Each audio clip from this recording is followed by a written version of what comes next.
Welcome to Man Does Tech, where I solve the problems you didn't even know you had.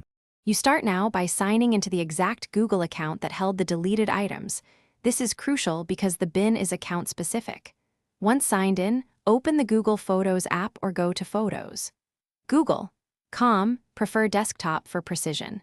Make sure your device is online and has enough local storage to restore files. Without space, the restore will fail.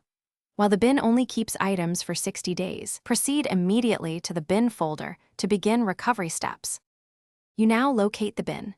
Tap Library, then Bin in the app, or click Bin on desktop. Once inside, use search terms, date scrolling, or media filters to narrow results. This saves time when many items exist. Select one item or tap multiple. You can preview each photo or video to confirm it's the right file.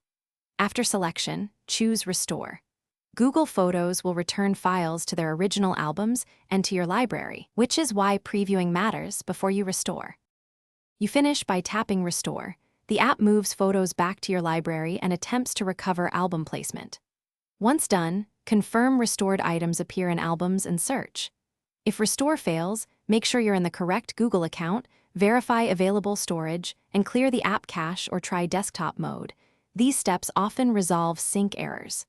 If items were permanently deleted beyond 60 days, check other backups or synced devices. Those may still hold copies you can import. Thanks for watching. If you found this helpful, don't forget to like and subscribe.